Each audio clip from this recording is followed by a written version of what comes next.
बच्चों, आज हम लोग सर्वसंख्या के बारे में समझते हैं। थोड़ा सा परिचय दे देते हैं। सर्वसंख्या है क्या चीज़। इसके पहले आप ये देखे होंगे कि 3x बराबर 9, this imply that x equal to 9/3 और कट करके ये हो जाता था 3।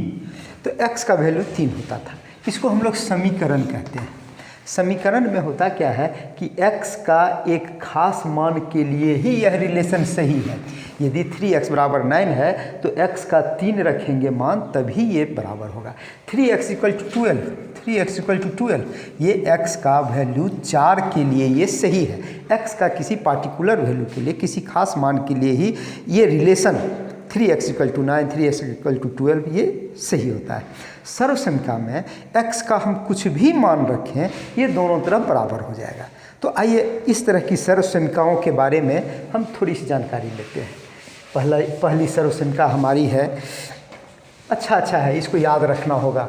a plus B whole square बराबर होता है a square plus B square plus 2ab।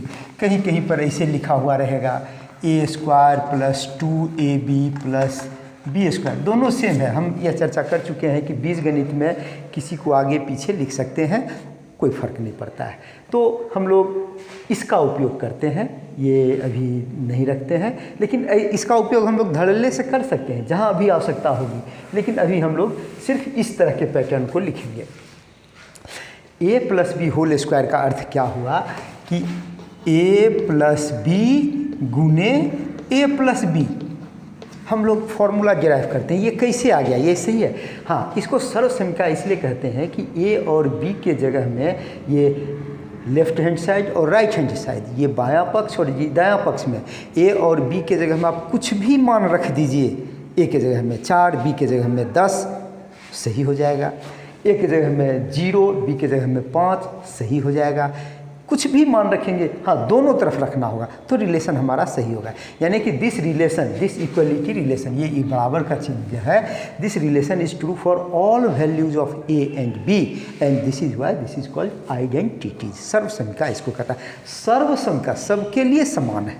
Clear है।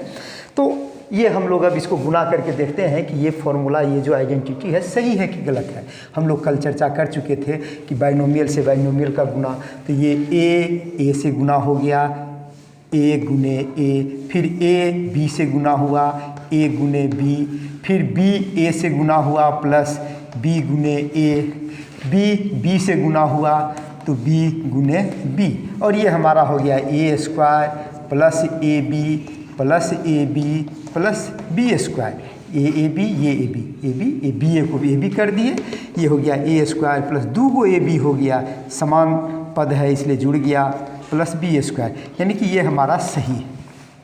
ये 2ab जो आया था ये सही है, ए बी हम लोग इधर लिख दिए। तो ये इस तरह से हम समझ रहे हैं कि ये हम बिल्कुल सही सर्वसंख्या है हमारा। दूसरा, एक ये फॉर्मूला के रूप में इसको याद रखना है। इसको एक फॉर्मूला है हमारा, यह समझ करके इसको याद रखना है।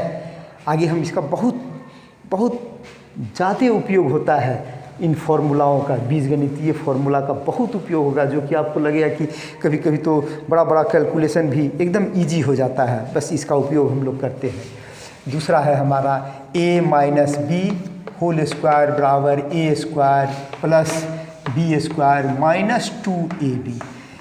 a square plus B square शुरू में लिखते हैं, माइनस 2ab बाद में लिख रहे हैं। थोड़ा सा हम एक पैटर्न को डिराइव करना चाहते हैं आपके इजी के लिए, क्योंकि हमारा एक्सप्रेशन में ये 2ab बीच में आया था, लेकिन हम इसको बाद में लिख रहे हैं। चर्चा हम लोग करेंगे। चलिए, अब a माइनस बी गुने a minus B, a minus B, a minus B. अब ये क्या हो जाएगा, a से गुना हो गया, a b से गुना हुआ तो माइनस है, तो प्लस a माइनस बी, फिर माइनस बी a से गुना हुआ, माइनस बी a से, फिर ये इससे गुना हुआ तो plus minus B minus B. ये हो गया हमारा a square minus A B minus A B, एक माइनस है इसलिए भी माइनस हो जाएगा। यहाँ 2 को माइनस है इसलिए ये प्लस हो जाएगा, बी स्क्वायर, 2 बी है, बी स्क्वायर हो गया।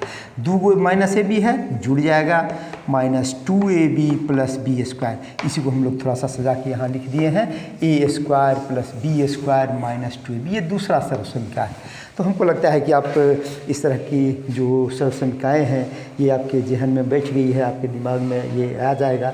इसको आप समझ ही रहे हैं, खुद अपने भी इसको गुना करके डिराइव कर सकते हैं। अगर कभी भूल गए फॉर्मूला तो डिराइव कर सकते हैं, और ये बार बार करने से दिमाग में बैठ जाएगा, ये भूलने की बात नहीं है। इतना कॉमन है जितना कि आप 1-2 सीखे थे अंक गणित में, बस बीज गणित में a plus B whole square A square plus B square plus 2ab, minus रहेगा तो माइनस 2ab हो जाएगा। एक स्टेप हम आगे बढ़ जा रहे हैं, थोड़ा सा की रुचि भी बढ़ेगी। अगर इसमें 3 को दिया रहे a प्लस बी प्लस सी, तब हम क्या करेंगे? तब हम इसीलिए हम इसको इस पैटर्न पर लिखे थे। इसको हम लोग क्या करते हैं, इस तीनों का, जैसे इसमें ये 2 को था, दोनों का स्क्वायर किए, उसके बाद 2 से गुना करके दोनों को लिख दिए। उसी प्रकार इस 3 को रहेगा तो तीनों का स्क्वायर करेंगे, a square plus B square plus C square. अब 2 का जोड़ा लगा करके यहाँ लिखेंगे, सब में प्लस है तो प्लस 2ab, a से इसको किए फिर a से इसको करेंगे, प्लस 2ac, a से दोनों का हो गया, b से a का तो हो ही गया था, अब इसे c खाली c का बचा हुआ है तो 2bc, ये हो गया, फॉर्मूला हो गया। आपको याद रखने में भी सहूलियत है, सिर्फ ई वाला याद रख लीजिए, ये वाला याद रख लीजिए, a b c d जितना भी दिया रहेगा सबको हम इस फॉर्मूला में बैठा सकते हैं। कैसे करेंगे? जय गो रहेगा, सबका अलग अलग square, a square B square C square, तीनों का स्क्वायर कर दिए। अब इस 2 का जोड़ा लगा करके हमको लिख देना है, तो a के साथ इस दोनों को करना है 2ab 2ac। अब a के साथ ही दोनों हो गया तो b भी इसके साथ जुड़ गया है, b के साथ ही नहीं हुआ था तो 2bc लिख दिए वहाँ पर। ये हमारा फॉर्मूला हो गया। हमको लगता है कि दिमाग में बैठ गया होगा। एक दो बार आप प्रैक्टिस करें अपने से, ए बी सी के जगह में XYZ PQR कुछ लिख करके इसको आप फार्मूला सेट कर सकते हैं। माइनस अगर रहे तो हम क्या कर सकते हैं, a minus B minus C whole square. चलिए, एक माइनस रह सकता है, दोनों माइनस रह सकता है, कोई फ़र्क नहीं पड़ा, हम दोनों माइनस का ये कर देते हैं। आप एगो माइनस से ये कर लीजिएगा, माइनस प्रैक्टिस कर लीजिएगा। माइनस भी रहेगा तो ई स्क्वायर में तीनों प्लस होगा, क्योंकि माइनस बी गुने माइनस बी तब ना बी स्क्वायर होगा, तो 2 माइनस मिलके प्लस हो जाएगा। इसलिए a स्क्वायर तो प्लस है ही, बी स्क्वायर भी प्लस हो जाएगा, और माइनस सी गुने माइनस सी स्क्वायर भी प्लस हो जाएगा। इस तरह से ये हो गया। अब हम देखते हैं, a को b के साथ गुना करेंगे तो एगो a प्लस है और b एगो माइनस है तो माइनस ab होगा, यानी कि माइनस 2ab। क्लियर है क्यों हुआ? a प्लस है b माइनस है तो माइनस 2ab। a और c, इसमें भी a प्लस हो गया b माइनस हो गया तो माइनस 2ac। चलिए ये भी हो गया माइनस 2ac। अब b और c को जब गुना करेंगे तब क्या हो जाएगा, माइनस b और c दोनों माइनस है, ये हो जाएगा प्लस 2bc। क्लियर है, ये भी हमारा फॉर्मूला हो गया। तो इस तरह से ये सर्वसमीका है, a b c हम कुछ भी मान रख देंगे तो इसका वैल्यू हमको निकल जाएगा, और इसका उपयोग होगा जैसे जैसे आप एक्सरसाइज बनाएंगे, आगे की क्लास में जाएंगे, कदम कदम पर होगा। गणित आप पढ़ रहे हैं तो इसको जहन में बैठा लेना है हर स्थिति में। चलिए आगे हम एक देखते हैं जो कि छोटा है लेकिन बहुत महत्व का है, हम लोग इसको चर्चा करते हैं। a plus B into a minus B, ये बराबर होता है a square minus B square. बस गुना कर दीजिए, रिजल्ट आ जाएगा। चलिए गुना करते हैं। ये हो गया हमारा a plus B into a minus B, ये हो गया हमारा a square A B minus A B, ये हो गया minus A B A plus A B, और बी माइनस है, ई प्लस है तो माइनस बी स्क्वायर। क्लियर है, ई प्लस है ई माइनस है कट गया, हमारा रिजल्ट हो गया ए स्क्वायर माइनस बी स्क्वायर। इस तरह से भी लोग याद रखते हैं, या ज़्यादा बेहतर ज़्यादा उपयोगी होता है हमारा a square minus B square is equal to a plus B into a minus b. आप समझ रहे हैं कि सर्वसमीका है तो सभी वैल्यू ए और बी के सभी मान के लिए यह रिलेशन भी सही है। ये हमारा और एक हो गया, तीसरा सर्वसमीका हो गया। एक सर्वसमीका जो हम लोग कल चर्चा कर चुके थे, गुना ही करने का है, अब उसी को सर्वसंख्या के रूप में हमको याद रखना है, और अगर वो याद रहेगा तो कभी कोई गुना करना है तुरंत हम लोग उसको लिख देते हैं। चलिए, समझ में आ गया। ये हम लोग 3 सर्वसंख्या को ध्यान में रखते हैं। अब अगर एक आता है इस तरह से x + a into x + b, इसका गुना तो हम लोग कल किए हुए थे। कैसे किए थे? x इसको पहला को गुना कर दिए तो हो गया था x²। चलिए गुना करके ही देख लेते हैं। x को गुना किए x से, प्लस x को गुना किए b से, प्लस अब a को गुना करेंगे दोनों से, प्लस a को गुना किए x से, प्लस a को गुना किए b से। तो ये हो गया हमारा x² plus xb plus xa plus ab। इस दोनों में x रहता है तो गणित का नियम होता है कि इस दोनों से x को बाहर कर देंगे और ब्रैकेट में a + b या b + a रख देंगे। a + b रखते हैं, थोड़ा सजा हुआ दिखेगा।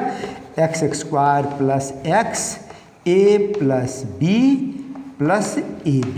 x को इधर भी रख सकते हैं, ये हो गया x² plus a plus b x plus ab।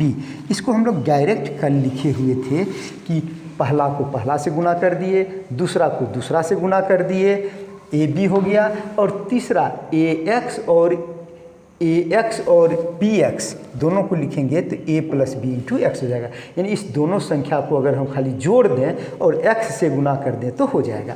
ये हमारा एक सर्वसंख्या हो गया x + a x + b। ये हम क्या करते हैं, यहाँ पर अगर कहीं माइनस है तो तदनुसार ये हो जाएगा a - b, ये माइनस है तो हो जाएगा -a + b। क्लियर है? a का जो वैल्यू है, जो चिन्ह है, उसको हम लोग यहाँ पर रख देते हैं और हमारा वैल्यू निकल जाता है। तो इस तरह से सर्वसंख्या जो छोटी छोटी बात है, और भी है, बहुत सारा है, बीजगणित में बहुत रचना भी पड़ेगा, लेकिन इतना आपका काम चलाओ अभी जो है सो 10 क्लास 12 क्लास 10 क्लास तक जो है सो ये सर्वसंख्या आपको बहुत हेल्प करेगा, इसलिए इसकी चर्चा हम लोग कर लिए। अब एक हम लोग सर्वसंख्या के आधार पर एक छोटा सा समस्या का हल करते हैं। चलिए, आप स्क्रीनशॉट लेते चलेंगे, कहते नहीं हैं, भूल जाते हैं, लेकिन ये आपके फ़ायदे के लिए रहता है कि हम अब जैसे कि दिया हुआ है p - q whole square plus p + q whole square plus 2pq। अब इसका सरलीकरण करना है, सरल करें, सिंप्लीफाई।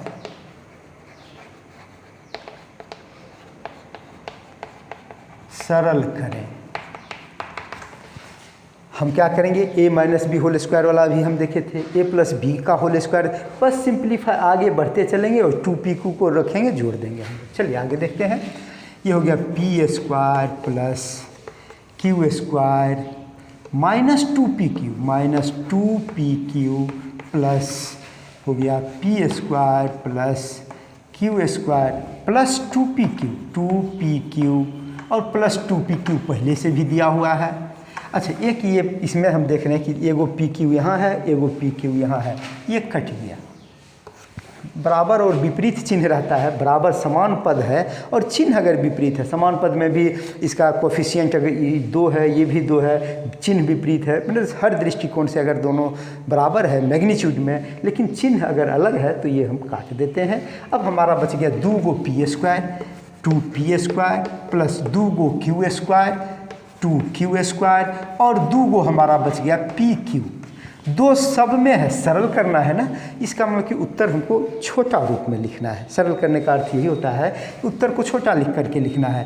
तो ये हो गया हमारा 2 को हम लोग बाहर कर दिए तो बच गया हमारा p² plus q² plus pq। ये हमारा आंसर हो गया। तो ये छोटी छोटी बात है, हमको लगता है कि आपके समझ में आ गया होगा। आगे हम एक नया चैप्टर शुरू करेंगे जिसको गुणनखंड कहते हैं, और गुणनखंड में हम लोग बीजगणित में कैसे गुणनखंड करते हैं, थोड़ा सा एक हम लोग यहाँ पर इसका उपयोग हम लोग यहाँ किए भी हैं, बस एक चर्चा कर देते हैं फिर आगे, ताकि इसको हमको समझाने में सुविधा मिले। आइए देखते हैं। गुणनखंड का मतलब हुआ कि गुणा के रूप में हमको व्यक्त करना होता है। जैसे कि एक्स ए प्लस एक्स बी अभी हम देखे थे, तो इस दोनों से एक्स जो दोनों में रहता है उसको हम बाहर निकाल देते हैं और ये हो जाता है ए प्लस बी, एक्स गुने ए प्लस बी। जो जोड़ के रूप में था ये 2 पद था, अब ये 1 पद हो गया, एक्स गुने ए प्लस बी। इस तरह से हमारा हो गया। ये तो हम ए बी सी में हम किए सांकेतिक रूप में। अगर हमारा रहता है 5x प्लस 6xy, इस तरह से अगर है, इसमें अगर हम मान देते हैं 3x लिख लिए, तो हम देखते हैं इसमें 3 यहाँ भी है, यहाँ है 3 गुने 2, 6 को लिखते हैं 3 गुने 2 और ये x है, ये xy है, तो 3 कॉमन ले लिए, दोनों में 3 था, x भी दोनों में है, 3x कॉमन ले लिए। यहाँ क्या बचा? कुछ नहीं बचा, सबको तो बाहर कर दिए, 0 नहीं लिख देंगे, 1 लिखते हैं प्लस 2y। तो ये छोटा छोटा चीज़ है, इसको ध्यान में रखिएगा। अगले दिन हम लोग जब गुणनखंड की चर्चा करेंगे तो ये हमको हेल्प करेगा। थोड़ा सा चर्चा कर लिए कि कल समय का बोझ हमको कम मिलेगा। ठीक है, धन्यवाद।